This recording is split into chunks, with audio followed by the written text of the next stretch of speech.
Welcome, race fans, back to another episode of the Last Waltz Media.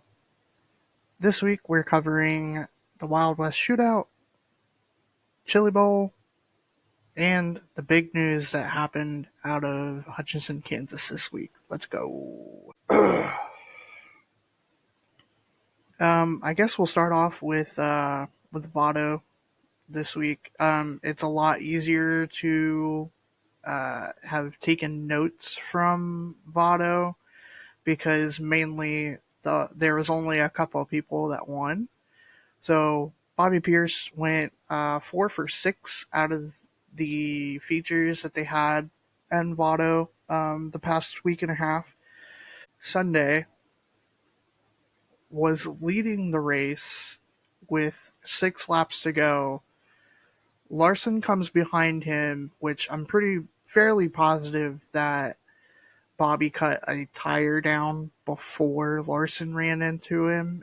That's what it looked like going into 3 and 4. He kind of like laid over a rut or something. Which on Bobby's social media, they mentioned that they ran something over, and that's what cut the tire. They didn't place the blame on Larson, but there's people saying that Larson basically ran him over and cut down his tire, which I don't know. I can't confirm that. Me personally, it looked like Bobby cut his tire before Larson ended up making contact with him. That's here nor there. Uh, Cade Diller won the very first night, and he also won 5 of the 6 nights in the A mods in his MB Customs chassis, which is running really, really well. And Carter Larson, of course, won the final night. So it cost Bobby $100,000 for that cut tire, which is a very expensive tire. That's what a lot of people are saying. Um, but yeah, that was the only thing that really happened in Vado the past week and a half. Their schedule was very, very odd because they started Thursday, no, Friday, Saturday, then took Monday, Sunday, Monday, Tuesday off, which all started the Chili Bowl, and then came back Wednesday and had a race. And then Thursday they were off again, and then race again Friday, Saturday, Sunday. That was a weird schedule, honestly, if you ask me. Maybe not Friday. Maybe it was Saturday, Sunday. Because I'm recording this Monday. This is brand new week. There's no races, so I was able to actually record. So the Wild West Shootout has a weird schedule. Now that I'm thinking about it. On to the Chili Bowl. The Chili Bowl. In my notes, I really had to kind of go over this because there was a different winner each night until Friday, Saturday, which we'll get into. Tanner Carrick won Monday night. Buddy Kofoid won Tuesday night. Corey Day won Wednesday night. We finally picked the final 2 winners correctly on Thursday. We said Spencer Basin's got this. I saw not a lot of people saying that Spencer Basin was going to win, but we were one, and he did win. Although I didn't watch the A mains most of the week because by the time that the A mains were running, it was like 10:30, 11 o'clock, and I have to go to work early in the morning, so I can't stay up that late unless I'm going to be miserable at work, and I'm not going to do that. So Spencer Basin won Thursday night, and then Friday night we said we're not picking against Logan Seavey because he's the defending Chili Bowl champion, and guess what? He won. And then on Saturday night we picked the man that is the most in the news, probably more than the winner, Cannon McIntosh. Cannon for the transfer spot absolutely cannonballed Thomas Meserol. They both were in, And Canon didn't realize that because he said that they weren't registering on the 1 through 5 board, and they thought they were only taking 6. So he absolutely cannonballed Meserol for the spot, which Thomas is kind of known for saying slide or die. Or if you've been on our page, I rephrase that. It's slideth or perish. P. Meserol 6-7 is words to live by in the slider book, as I would like to call it.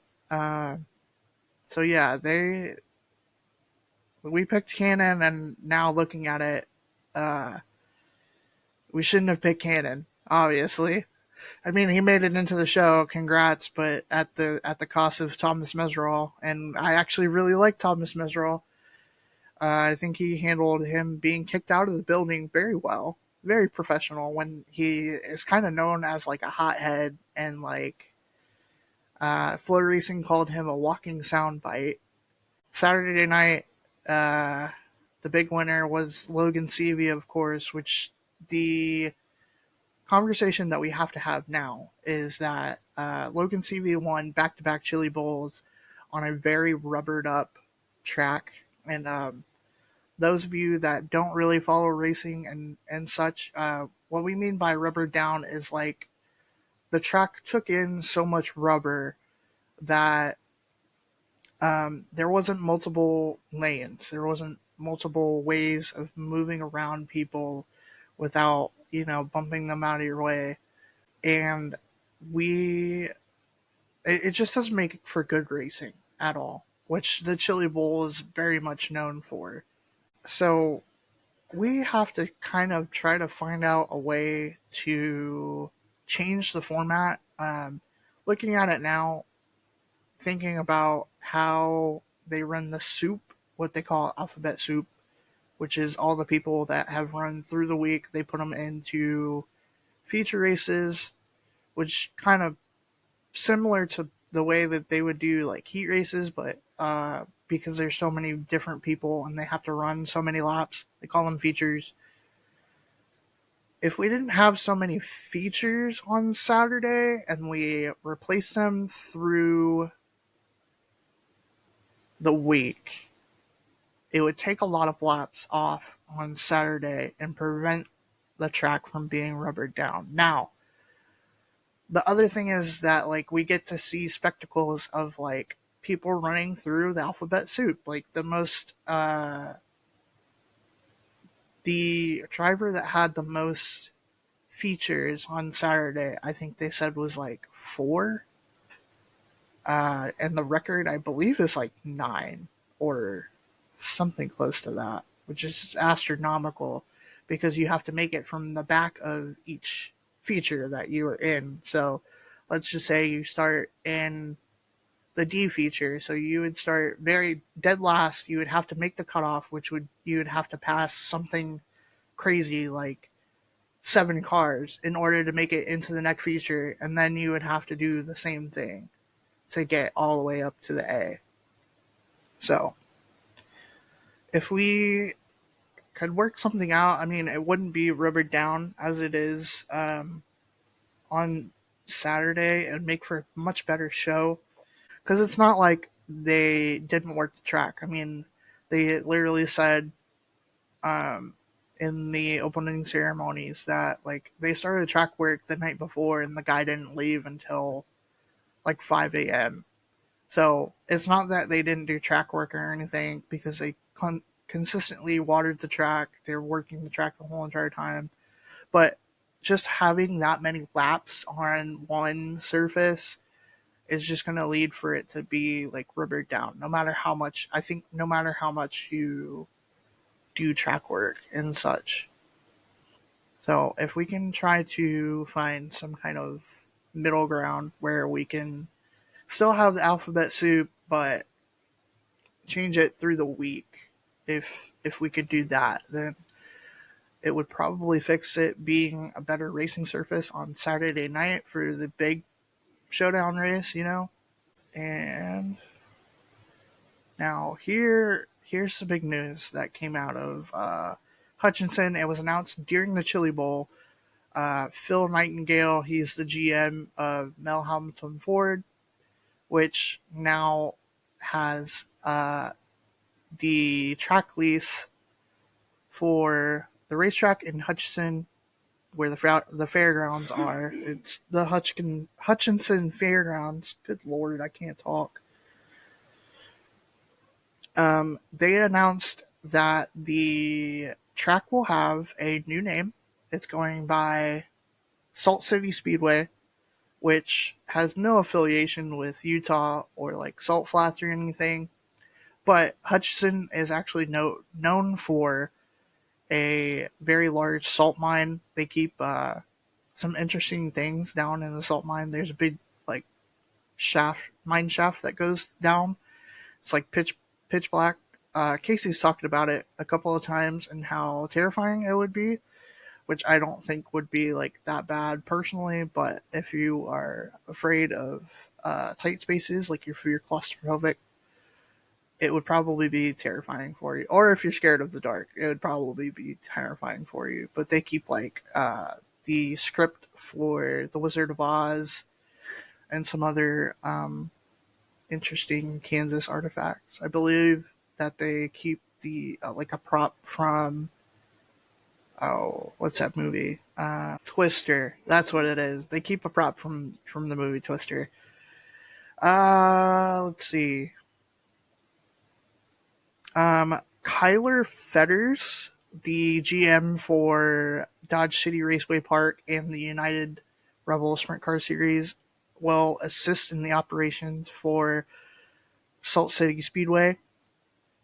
That was an interesting note because that also leads to their classes that they're going to be running there. Their full schedule was released, so they'll be running about once a month from April until November, which November is very far in advance, and not to mention it's the Midwest. So, like they said in their live stream that they did, it could be 20 degrees or it could be like 72 degrees in November in Hutchinson, in Kansas. So, they don't know. It's kind of a TBA schedule for that night because it's so far in advance. Most of the other nights are pretty worked out. The big surprise was that in July they will have a 2-day race. It'll be a Friday, Saturday, but they announced that the USAC Silver Crown Sprint Car Series will have a 100-lap race on Saturday. They were hoping to get some other classes to run the same night, which honestly, personally, I believe is a massive mistake, just because like of how much track work that they're going to have to do, and personally, I think that the USAC Silver Crown sprint cars should just have their own show. It'll make the highest quality show that they could possibly put on, and not get super rubbered up, kind of like what we talked about with the Chili Bowl. I mean, that's 100 laps on a half-mile track. Like, that's a very big deal, honestly. And so the classes that they are going to run, which was announced, this is what I was saying a little bit earlier. They decided that they are going to run IMCA sanctioned classes instead of the USRA sanctioned classes, which run locally both at 81 Speedway and Humboldt Speedway. So the only other track close enough in that kind of area would be Salina. I believe Salina is the only other track that runs IMCA classes. So stock cars, hobby stocks, IMCA A mods, and IMCA Northern Sports Mods, I believe is what they called it. I guess it would be kind of like a B mod. But um, if you're from that area, it must be a little bit frustrating uh, if you want to be able to run over in Hutchinson. because you would not only have to change your tires, you would have to have IMCA certified um, parts, I believe. So to be able to like, you're basically spending more money in order to run kind of both places. Um, if you are done halfway through the year with USRA, and then I could maybe see the change of running IMCA. But like also like running once per month isn't too bad. I mean, it's really up to the race teams. There are some teams that are just not like excited about not being able to run there without having to make changes, which is understandable.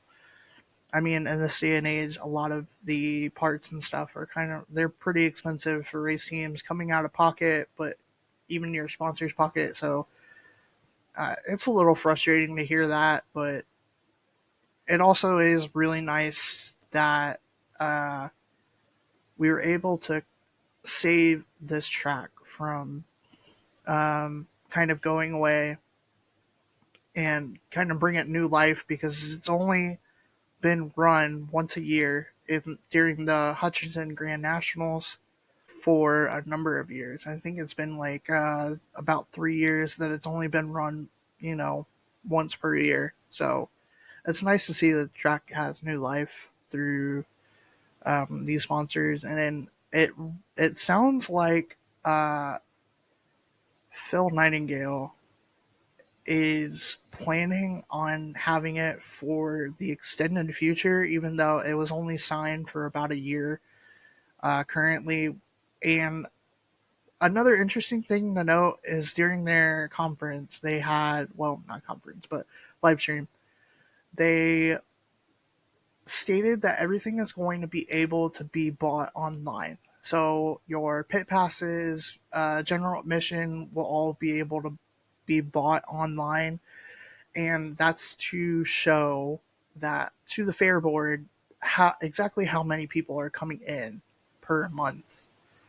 I thought that was interesting to note because like felt like you could still do that through cash, obviously, but I guess it's just much easier to do that digitally. I'm not too certain, but yeah. Let me know if we missed any big news besides all that, and we'll see you in the next one.